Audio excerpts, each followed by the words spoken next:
आपल्याकडे लग्न झालेल्या मुलीची कौमार्य तपासणी किंवा व्हर्जिन टेस्ट घेतली जायची. ही जी कौमार्य तपासणी आहे, ही तपासणी त्या मुलीचं लग्न झाल्यानंतर तिची जी पहिली रात्र होती, या पहिल्या रात्री मग त्यांच्या समागमाच्या बेडवरती एक पांढरी स्वच्छ चादर अंथरली जायची आणि मग त्या बेडवरती त्या नवविवाहित दाम्पत्याचं जे शरीरसंबंध होते हे त्या ठिकाणी होत होते. आणि मग जर का या चादरीवरती रक्ताचे डाग असतील तरच ती त्या मुलीची पहिली वेळ होती असं समजलं जायचं.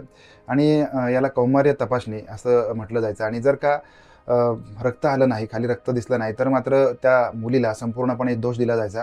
आता सायन्स तेवढं प्रगत नसल्यामुळे कदाचित पूर्वीच्या काळी या सगळ्या गोष्टी होत असाव्या किंवा लोकांचे गैरसमज हे त्या काळापुरते मर्यादित होते. पण आजकालच्या काळामध्ये मुलींच्या ज्या फिजिकल ॲक्टिव्हिटी आहेत ह्या इतक्या वाढलेल्या आहेत की प्रमाणाबाहेर एक्झर्शन किंवा सायकलिंग असेल, फिजिकल ॲक्टिव्हिटी असतील, काही ट्रेनिंग्स असतील, या सगळ्या कारणामुळे मग या संबंधित जो पडदा असतो हा पडदा फाटल्यामुळे मग संबंधाच्या वेळेला मात्र रक्तस्राव होत नसतो. ही आपण प्रत्येकाने लक्षात घेण्याची गोष्ट आहे.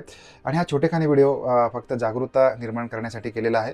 आणि या सगळ्या गोष्टी शरीर संबंधांच्या बाबतीतल्या सगळ्या गोष्टी असतील किंवा आपल्याला जी काही मनामध्ये शंका असतील तर त्या शंका फक्त आणि फक्त प्रमाणित वैद्यकीय तज्ज्ञांकडूनच करून घ्याव्यात. वेळोवेळी ज्या चाचण्या असतील त्याही करून घ्याव्यात. परंतु ज्या व्यक्तीशी आपण लग्न करतोय किंवा आपण एकमेकांसोबत आयुष्यभर लग्नाच्या बंधनामध्ये अडकत आहोत, त्यावेळेला मात्र आपण एकमेकांवरती पूर्ण विश्वास ठेवूनच एकमेकांच्या आयुष्यामध्ये प्रवेश केला पाहिजे. धन्यवाद.